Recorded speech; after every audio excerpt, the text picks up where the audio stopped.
Assalamualaikum warahmatullahi wabarakatuh. Kami dari perwakilan Rois Al-Mutakin akan menjawab pertanyaan Q&A yang teman-teman kirim di Instagram kami, yaitu @roisalmutakin_. Sebelumnya perkenalkan, nama saya Ayu Lestari dari kelas 12 Akal 1. Saya Laila Dulutami dari kelas 12 PDP 2. Saya Fahmi Rahmadila dari kelas 11 OTKP 1. Saya Laili Aisyah Fitri dari kelas 11 PDP 1. Untuk mempersingkat waktu, kami akan langsung menjawab pertanyaan-pertanyaan yang kalian kirim. Pertanyaan pertama dari April Lin Santia. Assalamualaikum warahmatullahi wabarakatuh. Waalaikumsalam warahmatullahi wabarakatuh. Selamat pagi Kak, saya April Lin Santia Utami. Izin untuk mengajukan beberapa pertanyaan Kak. Apakah setiap organisasi Rohis dan organisasi OSIS saling berhubungan dan saling bekerja sama Kak? Jika iya, seperti apa saja Kak contoh kerjasama yang pernah dilakukan dalam kedua organisasi tersebut? Terima kasih. Menjawab pertanyaan dari April Syantia, iya, organisasi Rohis dan OSIS sering bekerja sama, terutama dalam menjalankan kegiatan. Misalnya dalam menjalankan kegiatan peringatan Hari Besar Islam, OSIS ikut kepanitiaan.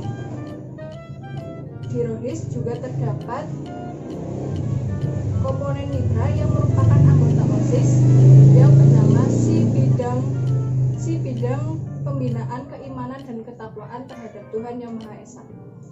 Pertanyaan selanjutnya masih dari April Lisyantia. Izin bertanya Kak, maksimal berapa jumlah komponen divisi di setiap organisasi Rois Al-Mutakin dan bagaimanakah teknis yang digunakan dalam memilih setiap komponen tersebut? Misalnya diadakan seleksi terlebih dahulu atau tidak Kak? Izin menjawab pertanyaan dari April Lisyantia. Jadi untuk jumlah maksimal itu tidak ada. Nanti semua anggota Rohis dibagi rata sesuai dengan komponen yang ada dalam anggota Rohis. Nah, pada periode sebelumnya, teknis pemilihan anggota komponen di Rohis menggunakan formulir yang kemudian diisi dengan jujur dengan mempertimbangkan bakat dan minat yang dimiliki oleh anggota tersebut. Masih pertanyaan dari April Linsyantia. Izin bertanya lagi Kak, apakah di organisasi Rois Al-Mutakin pernah melaksanakan kegiatan di luar jam ekstrakurikuler? Contohnya, misal ada pengumuman mendadak tentang suatu kegiatan yang harus dibahas secara bersama-sama, dan waktu itulah ketika kita sedang mengerjakan tugas dari bapak atau ibu guru. Dan bagaimana Kak, menurut Kakak, meninggalkan kegiatan Rohis demi mengerjakan tugas terlebih dahulu, atau tetap melaksanakan perkumpulan anggota Rohis Kak? Menjawab pertanyaan dari April Lisantia Utami. Pernah, misalnya persiapan kegiatan PHBI atau kegiatan Rohis lainnya. Kalau disuruh memilih antara tugas dan kegiatan Rohis, kita harus melihat situasi dan kondisi. Apakah tugas tersebut memungkinkan untuk ditinggalkan? Jika iya, dahulukan kepentingan Rohis. Tapi, jika tugas tersebut penting, tidak bisa ditinggalkan dan tidak mendapat izin dari guru, maka selesaikan dulu tugas itu, kemudian melakukan kegiatan Rohis. Masih pertanyaan dari April Linsyantia. Kak, bagaimana menurut Kakak cara membagi waktu yang baik antara waktu belajar di sekolah dan waktu ketika mengikuti organisasi Rohis? Izin menjawab, jika kita sudah berniat masuk ke organisasi, maka kita harus pandai membagi waktu antara kepentingan sekolah dan organisasi. Dalam membagi waktu harus seimbang. Jangan sampai organisasi membuat kita malas untuk belajar. Jika sudah belajar, selalu ingat tanggung jawabnya di organisasi Rohis. Pertanyaan dari Yati_310804.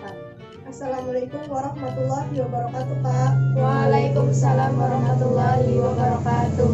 Perkenalkan, nama saya Sri Yanti dari kelas 10 AKL 2. Izin bertanya Kak, kegiatan apa saja yang pernah diikuti oleh Rohis Al-Mutakin di luar sekolahan Kak? Terima kasih. Wassalamualaikum warahmatullahi wabarakatuh. Waalaikumsalam warahmatullahi wabarakatuh.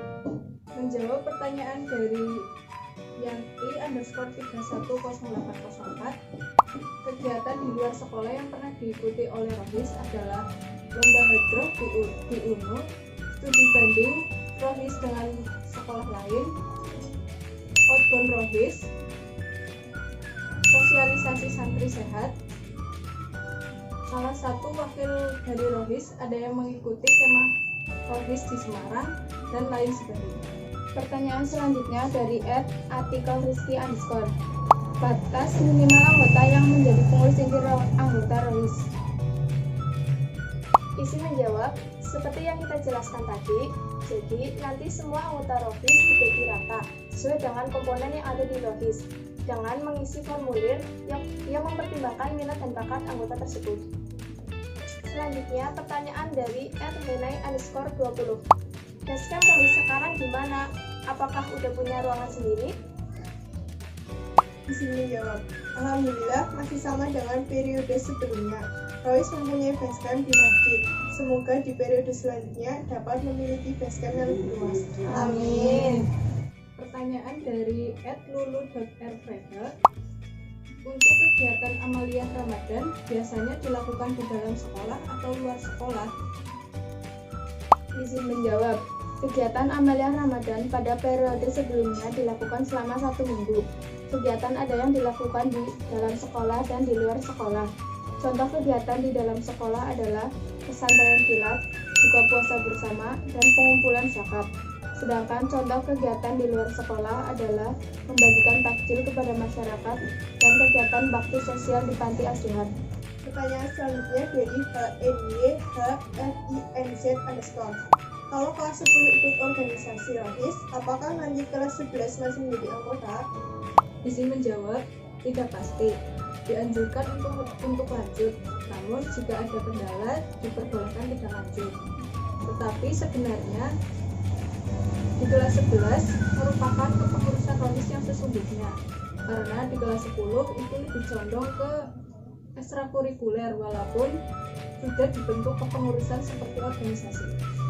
Selanjutnya, pertanyaan dari @anissa_amelia_23. Bagaimana cara menghafal Al-Quran dengan cepat? Izin menjawab pertanyaan dari Anissa_Amelia_23. Cara agar kita dapat menghafal Al-Quran dengan cepat, salah satunya adalah dengan sering murojaah dan tetapkan target hafalan. Selain itu, kita juga harus meluruskan niat serta teguh keyakinan. Kita juga harus memperbaiki bacaan dan menggunakan mushaf yang sama, serta pilih metode yang paling mudah untuk digunakan. Pertanyaan selanjutnya dari @panjiades. Rohis Al-Mutakin didirikan pas periode siapa? Izin menjawab, Rohis Al-Mutakin didirikan pada tahun 2011. Selanjutnya pertanyaan dari @rseptiani_. Assalamualaikum Kak, izin bertanya, siapakah yang mencetuskan nama Al-Mutakin? Izin menjawab, yang mencetuskan nama Al-Mutakin adalah Pak Fadil, pembina Rohis periode sebelumnya yang sekarang ini sudah pensiun. Nama Al-Mutakin disesuaikan dengan nama masjidnya, dan setelah masjid direnovasi, beliau mengusulkan kepada kepala sekolah supaya ditambah Baitul sehingga nama masjid sekarang menjadi Baitul Mutakin. Pertanyaan selanjutnya dari ib.design. Adminnya siapa? Rahasia dong. Terima kasih sudah menonton video ini. Semoga video ini dapat menjawab pertanyaan yang sudah teman-teman berikan. Jangan lupa untuk Like, komen, share. And subscribe. Terima kasih. wassalamualaikum warahmatullahi wabarakatuh.